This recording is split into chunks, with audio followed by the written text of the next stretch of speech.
In the twilight of the Third Age, Odell, scion of heaven and puppet of the false gods, ruled as empress over the world of Ymir.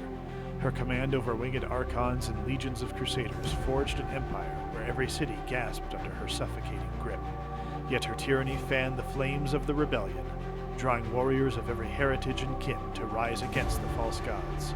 Among these heroes was Kibborel, an archon of legend, whose epic saga would echo through the ages. This is but one chapter of his grand tale. Our story begins in Atka, ice-covered lands to the north.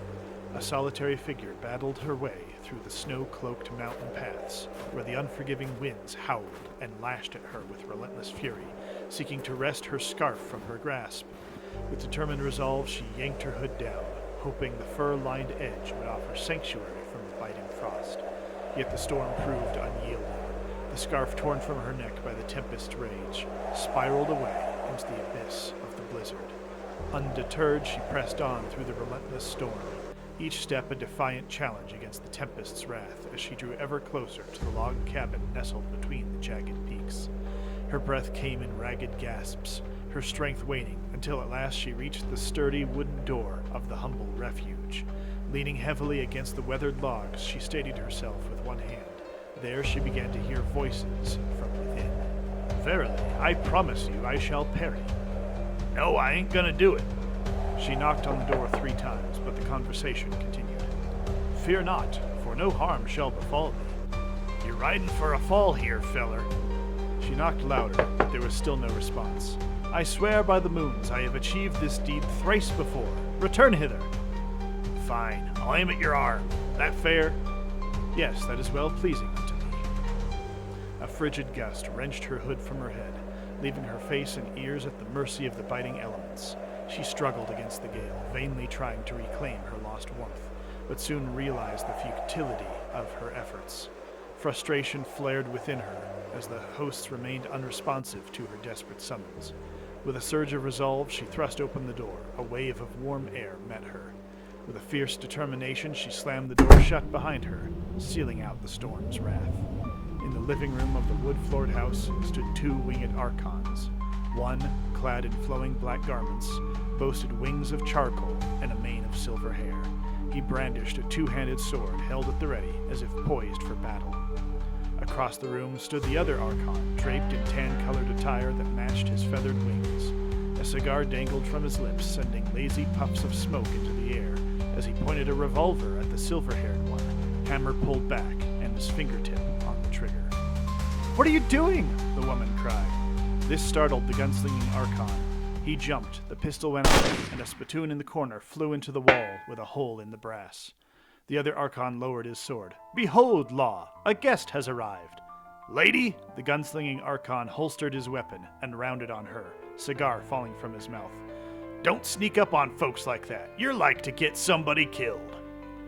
She shrunk back from them until the sword-wielding archon smacked the back of Law's head and said, "Mitzvah-el, manners!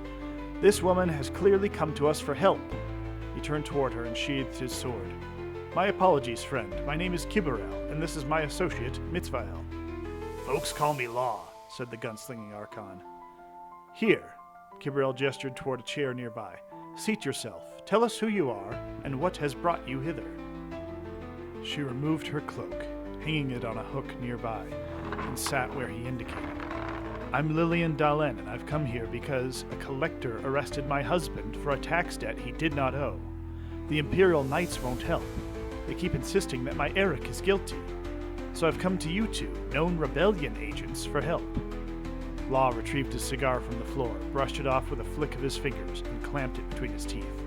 He leaned against the nearest wall, arms folded. Kibborel drew up another chair and sat in front of her. "Verily, this matter must be of great urgency if you would venture alone through the Atkan winters, particularly in these rugged mountains.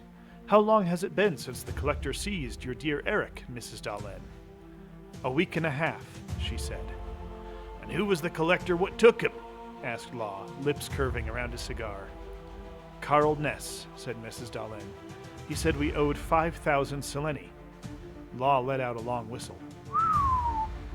"What did you do to owe so much?" "We don't owe any of it." Mrs. Dahlen clenched her fists. Collector Ness forged some papers saying that we did so that he could arrest my husband.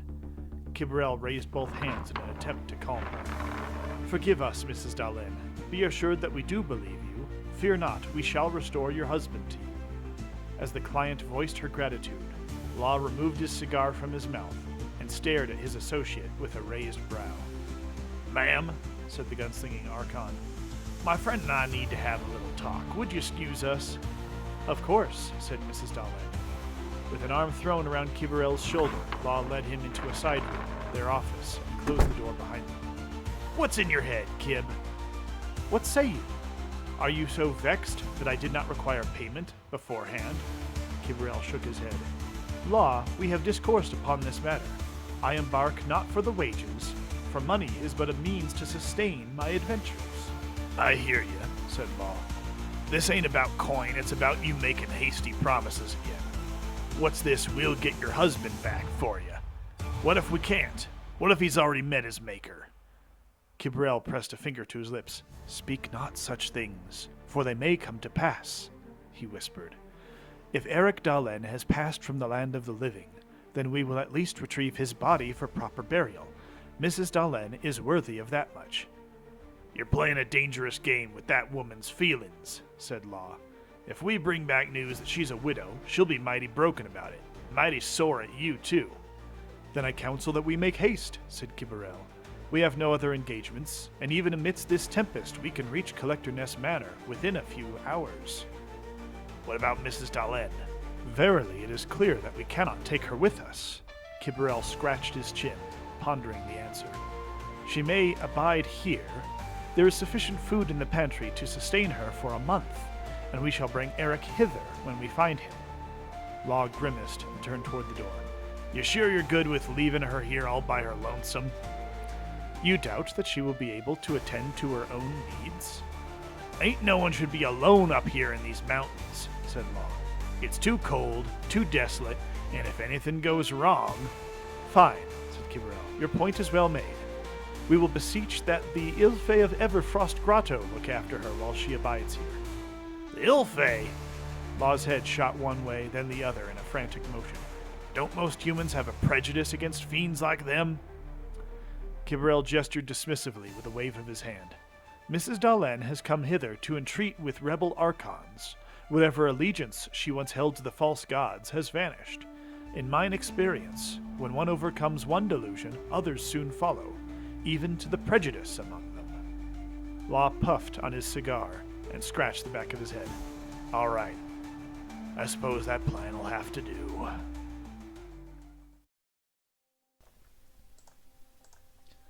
Thus ends Chapter 1 of the first book of Kibborel, a short story from the Third Genesis setting. If you'd like to learn more about this setting, check us out at littlebrownhousepro.com or check out the books on Amazon. There are links in the description below.